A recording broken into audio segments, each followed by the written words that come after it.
Welcome back to Flashback Fridays, brought to you by ClioVis. In the 1960s, students across America took a stand against war, corporate influence, and the use of napalm in Vietnam. One company was at the center of the controversy, Dow Chemical. But how did these protests begin, and what impact did they leave on history? Using ClioVis, one of our interns, Aiden, will map out the key events, figures, and turning points of the Anti-Dow movement. Get ready to dive into the timeline of resistance. This is the story of the Anti-Dow chemical protest. As the public became more and more aware of the horrors resulting from U.S. involvement in Vietnam, students began protesting the war altogether. One pivotal student protest, besides the infamous Kent State Massacre, took place on the University of Wisconsin-Madison's campus. Today, we'll be looking at the 1967 Anti-Dow chemical protests. One horror of the Vietnam War was the widespread use of napalm by troops. If you can look here, napalm is a very flammable chemical that was used to create fire bombs in Vietnam. If you're unfamiliar, the U.S. Army deployed it and burned much of the forest in Vietnam, and upon contact with humans, it would burn one's skin and could lead to a very painful death. Images of the effects of napalm were published by Ramparts magazine and inspired students at UW-Madison and across the country to stand in opposition to the U.S. involvement in Vietnam and against napalm more generally. On October 17, 1967, students decided to protest when Dow Chemical recruiters, the makers of napalm, came to campus. So the first day of the Dow protest was explicitly peaceful. However, on the next day, October 18th, students decided to occupy the hall where the Dow recruiters were recruiting.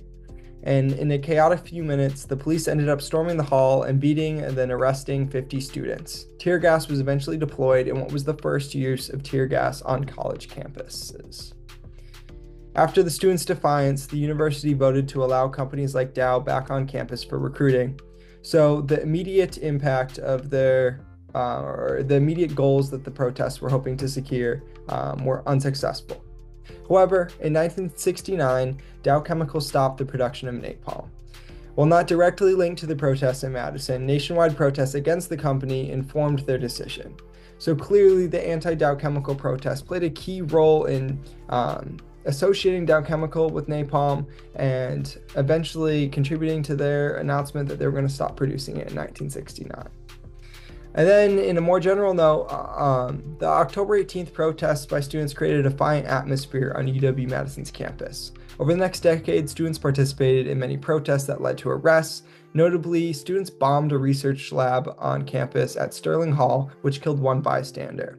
Additionally, even more students took part in the Mifflin Street Block Party, which was dubbed a riot, to protest the Vietnam War. This block party still continues to this day, although many partygoers are unaware of its anti-war roots. While napalm production stopped, the U.S. government continued using the chemical, as evident by the 1972 photo, Napalm Girl, and it's of Kim Phuc, that got the attention of the American public.